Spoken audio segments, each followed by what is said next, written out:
The Atlanta Falcons are a team facing last year's Super Bowl combatants in back-to-back weeks. This matchup in Week 5 of the NFL regular season between the Falcons and the Denver Broncos will take place on Sunday, October 9th. The Falcons took apart Cam Newton and the defending NFC champion Panthers last Sunday to take a 2-game lead in the NFC South. Now Atlanta gets a trip to the Mile High City and a date with the defending league champion Denver Broncos.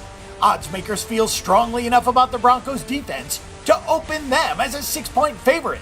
It doesn't seem to matter who is the starting quarterback as long as the defense remains intact. The line was wagered down to -5 rather quickly. The betting public appears to like Denver's defense better than Atlanta's offense, with the under getting 55% of the early action. Following their record-setting performance, Matt Ryan and Julio Jones will see what they can do against the Broncos. Ryan threw for a Falcons record 503 yards, while Jones caught 12 passes for a team record 300 receiving yards. Atlanta leads the NFL in total offense, pass offense, and scoring offense. Atlanta's group of linebackers took another hit when Sean Witherspoon went down Sunday with a leg injury. The extent of his calf injury will be revealed following an MRI.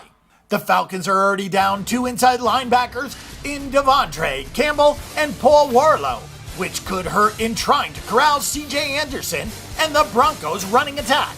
Denver's starting quarterback Trevor Siemian exited Sunday's game in the first half with an injury to his non-throwing shoulder. He didn't return as Paxton Lynch took over, but the Broncos did say Siemian could have played if he was needed. Lynch played well in relief of Siemian, but the lights are a little bit brighter if he's going to make his first NFL start on Sunday. Denver rode its defensive prowess all the way to the Super Bowl victory last season. This season has started much the same way. The Broncos knew they have the best defense in the NFL, and it really doesn't matter who starts at quarterback. They rank second in the NFL in pass defense, allowing fewer than 170 yards per game, and they are fourth in the NFL in total defense, giving up 283.2 yards per game. Denver has not allowed more than 189 net passing yards in any game, and only one opposing quarterback, Cincinnati's Andy Dalton, with 206 yards, has thrown for more than 200 in a game. The Broncos have faced some very good quarterbacks as well. They held Cam Newton to 194 passing yards and Andrew Luck to 197 before Dalton's outburst in Week 3. Denver put the clamps on Jameis Winston and the Buccaneers on Sunday, holding him to 179 yards and the team to 143. We saw something similar from the Falcons last year when they started the season 5-0. So before we go saying that this team is for real, we need to see some sustainability. The Broncos, on the other hand, have been able to sustain their work on defense and rode that play all the way to the World Championship last year.